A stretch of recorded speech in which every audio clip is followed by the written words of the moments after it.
দুনিয়াতে বহু রকমের চোর আছে। লতা চোর, পাতা চোর, গয়নাগাটি চোর, কাপড় চোর, হাঁড়িপাতির চোর।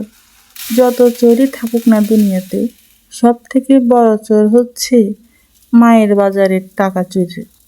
এই চোরের মতো চোর পৃথিবীতে আর একটা হয় না। 500 টাকা বাজার করার জন্য দিলে 400 টাকার বাজার করে 100 টাকা মেরে দেওয়া, এই চোরের মতো চোর আর পৃথিবীতে আর একটাও হয় না। মায়ের বাজারের টাকা চুরি করে কেউ সিগারেট খায়, কেউ কসমেটিক কিনে, কেউ গার্লফ্রেন্ডের জন্য গিফট কিনে, কেউ বয়ফ্রেন্ডের জন্য গিফট কিনে, কেউ গাড়ি ভাড়া দেয়, কেউ হয়তো সুন্দর সুন্দর জামা কিনে। আর আমি আমার মায়ের টাকা চুরি করে আমার কবুতরের জন্য খাবার কিনি।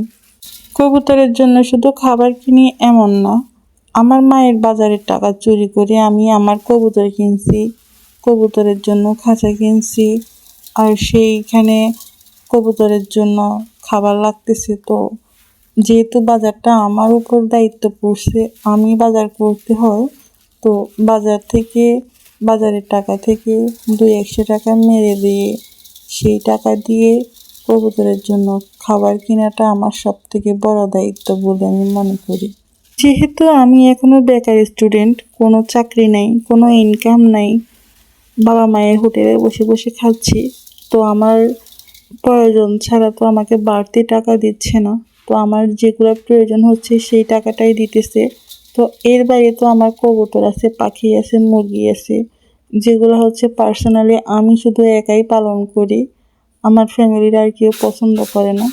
তো আমি যেহেতু একা এগুলো পালন করি, তো এগুলোর জন্য তো আর আলাদা করে আমাকে খরচ দিবে না, দিতে বললেও দিবে না, সেটা আমি জানি। কারণ আমি অনেকবার চাইছিলাম, আমাকে দেনে বলছি এগুলো পালার কোনো প্রয়োজন নেই, তাও আমি সবার বিরুদ্ধে গিয়ে এগুলো পালতেছি। তো যেহেতু পালতেছি তাহলে এগুলোর খরচ তো আছেই। পশু পাখি যেহেতু পালে, তো এগুলোর খরচ থাকেই, খাওয়ার খরচ থাকে, ওষুধের খরচ থাকে।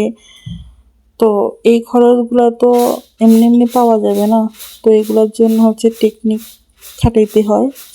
তো সেই টেকনিকটা হচ্ছে যখন বাজার করতে দেয় সেই টাকা থেকে কিছু টাকা সেভ করে রেখে দেওয়া, যেন কবুতরের জন্য খাবার কিনতে পারি, মেডিসিন কিনতে পারি। অবশ্য আমি চুরি করেও কোনো লাভ হয় না। যখন আমি বাজার করে নিয়ে আসি, তখন আমার আম্মুর ঈগলের চোখগুলো বুঝে যায় যে আমি বাজার কম এনেছি। তো তারপরেও আমার কিছু বলে না, কারণ আম্মু জানে যে আমি আমার কবুতরের জন্য, পাখির জন্য, মুরগির জন্য খাবার কেনার জন্য টাকা চুরি করব। তো এটাকে আসলে চুরিও বলে না, যেহেতু আম্মু বুঝে যায়, আম্মুর যে ঈগলের চোখগুলো আছে, ওই চোখ দিয়ে আম্মু একবার বাজারের দিকে তাকালেই বুঝে যায় যে এখানে বাজার কম আছে। তো যেহেতু বুঝে যায় তাহলে এটাকে চুরি বলে না। তো আমি যেহেতু না বলিনি, তাহলে আমার কাছে মনে হয় যে এটা চুরির মতোই। তো আম্মু বুঝেও আমার কিছু বলে না। তো সত্যি কথা বলতে মায়ের চোখ হচ্ছে ঈগলের চোখের থেকেও বেশি ধারালো। তো সন্তান যাই করুক মায়ের কাছে ধরা পড়বে, এটা স্বাভাবিক। সে যত বড়ই চোর হোক, যত বড় অভিজ্ঞ চোর হোক, মায়ের কাছে লুকিয়ে রাখা সেটা সম্ভব না। কোন সন্তান কি করতেছে না করতেছে, কোন সন্তান কতটুকু পারবে, কতটুকু কি করবে, সেটা মায়ের চোখে অবশ্যই ধরা পড়বে। তো যতই চুরি করি না কেন, চুরি করে আর চুরিটা ঢেকে রাখতে পারি না, আম্মুর কাছে ঠিকই ধরা পড়ে যায়। বাজার নিয়ে আসার পর ঠিকই আম্মু বুঝে যায় যে বাজারের টাকা এখানে কম মেরে দিছি, আমি বাজার এখানে কম নিয়ে আসছি।